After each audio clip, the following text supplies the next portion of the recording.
तो बच्चों अगर मैं आपसे पूछूं कि आपके माता पिता कितने हैं तो क्या बता पाओगे? भाई मुंह बोले माता पिता की बात नहीं हो रही, ठीक है, ये याद रखना, ठीक है। अपने ओरिजिनल जो आपके माता पिता हैं उनकी बात हो रही है, ठीक है। तो कितने माता पिता हैं आपके, आपको पता है, कमेंट करके बताना, ठीक है, कितने माता पिता हैं। अब आगे चलते हैं। अगर मैं कहूं अब उनके माता पिता, मतलब आपके माता पिता के माता पिता कितने हैं, मतलब आपके दादा दादी नाना नानी, ठीक है। उसके ऊपर चलते हैं जिनको परदादा परदादी परनानी परनाना कहते हैं, ठीक है, वो कितने रहे होंगे। तो क्या आप इसका जवाब दे पाओगे? तो बस यही बात है, यही आज हम सीखने जा रहे हैं, ठीक है। सीक्वेंस मैंने आपको बताया था पिछली वीडियो में क्या होता है। तो अभी 2 एग्जाम्पल आपको दे रखे हैं जो हम डिस्कस करने जा रहे हैं, ठीक है। फिर उसके बाद हम आगे की कहानी पढ़ेंगे। तो आ जाओ अच्छे से देखते हैं। वैसे जवाब कुछ बच्चों ने शायद लिखा होगा कमेंट में, देखूंगा मैं, ठीक है, कि कौन कौन लिख रहा है। चलो फिलहाल ये देखते हैं, ठीक है, कि क्या पूछा है मैंने। याद रखना कि माता पिता कितने, उनके माता पिता कितने, फिर उनके माता पिता कितने, ठीक है।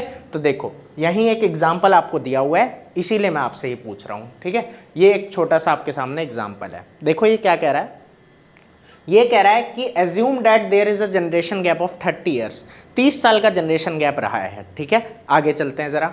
अब आगे वो कह रहा है कि we are asked to find the number of ancestors, हमें एंसेस्टर्स निकालने हैं, ठीक है। क्या मतलब है इसका कि आपके पेरेंट्स कितने हैं, ग्रैंड पेरेंट्स कितने हैं, ग्रेट ग्रैंड पेरेंट्स कितने हैं, ये हमें निकालना है, ठीक है। कि उनके माता पिता, फिर उनके माता पिता, फिर उनके माता पिता कितने हैं, ठीक है, ये हमें यहाँ पे पता करना है। और वो पूछ ही रहा है कि कितने 300 सालों में ये होंगे, ठीक है, पूरे 300 सालों का हमें निकालना है। तो देखो बात ये आती है कि अगर 300 सालों का निकालना है और 30 साल का जनरेशन गैप है, ठीक है, इसका मतलब 10 जनरेशन पीछे हमें जाना है, ठीक है। कि 300 को अगर हम 30 से डिवाइड कर देंगे तो 30 उसमें कितनी बार आ गया, 10 बार, मतलब 10 बार तक हमें देखना है, ठीक है। ये बात समझ में आ गई। अब जरा आगे चलते हैं। तो देखो बात यही आती है, समझने की कोशिश करना। आपके माता पिता कितने हैं? 2, भाई मम्मी हैं और पापा हैं, ठीक है। तो जो आपसे जो अगली जनरेशन, मतलब आपसे जो पिछली जनरेशन है मम्मी पापा की, तो वो कितनी है? 2 लोग हैं, ठीक है। अब जरा आगे चलते हैं। उनके मम्मी पापा कितने रहे होंगे? देखो एक सीधी सी बात है ना, उनके मम्मी पापा कितने रहे होंगे? 2 मम्मी के और 2 पापा के, ठीक है। इनके 2 मम्मी पापा होंगे, ठीक है, और इनके भी 2 मम्मी पापा होंगे, ठीक है। मतलब इस तरीके से, ठीक है, 2 2 मम्मी और 2 2 पापा नहीं बोल रहा भाई मैं, ठीक है, ज़्यादा मत समझ लेना कहीं, 1 मम्मी 1 पापा, ठीक है। तो ये चीज़ चल रही है यहाँ, ठीक है। तो ये 2 और ये 2, तो कितने हो गए? 4, ठीक है। मतलब आपके दादा दादी और नाना नानी को मिला के कितने लोग हुए? 4 लोग हुए। ये बात समझ आई होगी। फिर आगे चलें अगर, तो देखो दादाजी हैं ये, ठीक है, ये दादाजी हैं, ठीक है, ये लाइन नहीं है भाई दादाजी, ये रिप्रेजेंट कर रही है दादाजी को, ठीक है। आगे चलते हैं। फिलहाल देखो कहानी ये है कि ये है दादाजी हमारे, ठीक है। तो क्या हो रहा है कि देखो इनके माता पिता रहे होंगे, ठीक है, तो ये डबल हो गया। उसके बाद ये है दादी, इनके भी माता पिता रहे होंगे, तो ये हो गए, ठीक है। उसके बाद नाना है, नाना के भी माता पिता रहे होंगे, ठीक है। और उसके बाद नानी है, उनके भी माता पिता रहे होंगे। मतलब देखो एक चीज़ को देखो कि यहाँ जितने भी लोग हैं डबल हो जा रहे हैं। मम्मी पापा थे, ठीक है, 2 लोग हैं, तो उनके माता पिता कितने? 4, फिर 4 थे, ठीक है, दादा दादी नाना नानी, तो उनके भी माता पिता कितने हो गए? 4 में 4, क्योंकि 4 तो देखो वो ये सीक्वेंस बन रहा है, कुछ समझना आराम से, कि 4 तो ये खुद है। तो ऐसा हमने मान लिया कि देखो 4 तो मतलब अगर खुद है ना, तो पापा या मम्मी में से किसी एक को ले लो तो वो 4 रहे होंगे, और फिर एक और जो अगर मम्मी माना तो पापा 4 हो गए, ठीक है। और उसके बाद अगर पापा माने हैं वो 4, तो वो मम्मी हो गई 4। तो इस तरीके से ये क्या होते जा रहे हैं? डबल डबल होते जा रहे हैं, कि पहले 2 थे, फिर 4 हुए, फिर 8 हुए, फिर 16 हुए, फिर 32 हो जाएंगे, फिर उन 32 के 64 पेरेंट्स हो जाएंगे, 64। तो ये इस तरीके से चलेगा, ठीक है। और 10 जनरेशन तक हम जब जाएंगे तो कितने होंगे? 1024। मतलब 300 साल पहले आपके टोटल कितने पूर्वज रहे होंगे उस वक्त? तो कितने रहे होंगे? 1024, ठीक है। तो ये चीज़ यहाँ पे चल रही है। तो अच्छे से समझ आई होगी। बाकी कहीं दिक्कत हो तो बताना भाई कमेंट करिए, ठीक है। वैसे तो मतलब इतनी कोई मुश्किल वाली बात इसमें है नहीं, लेकिन फिर भी अगर कहीं दिक्कत आ रही हो तो मुझे कमेंट करके बताना, कोशिश करेंगे और अच्छे से बता सकें। तो चलो फिलहाल आगे चलते हैं। अब आता है आपका दूसरा एग्जाम्पल। कभी 10 को डिवाइड किया है 3 से? बचपन में किया होगा, है ना।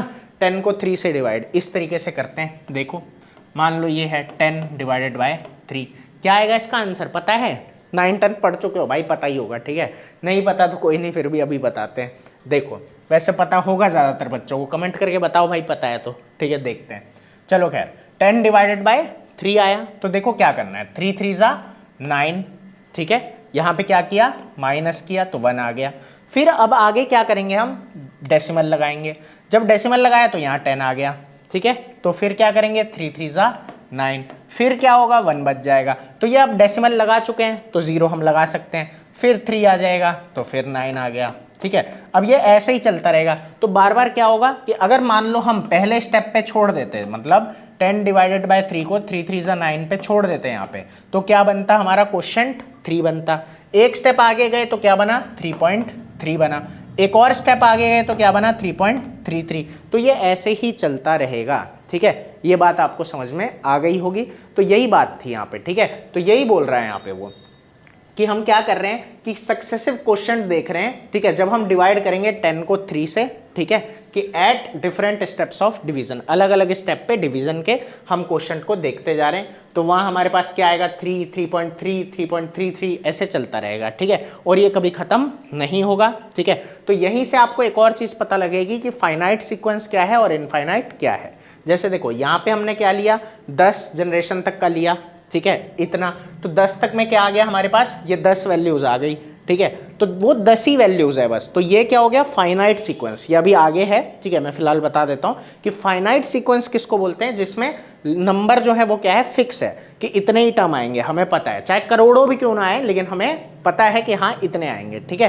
तो वो बात हो जाती है, उसको क्या बोलते हैं फाइनाइट सीक्वेंस, ठीक है। और एक होता है इनफाइनाइट, जैसे ये वाला है, देखो ये कभी खत्म तो होंगे नहीं 3.333, ठीक है। तो यही बात है, आपके पोते का पोता भी लिखता रहेगा तो भी कभी खत्म नहीं होने वाला ये, ठीक है। ये चलता ही रहेगा, एक ऐसा सीक्वेंस है जो कभी खत्म नहीं होगा, ये चलता ही जाएगा, ठीक है। ये बात समझ में आ रही होगी।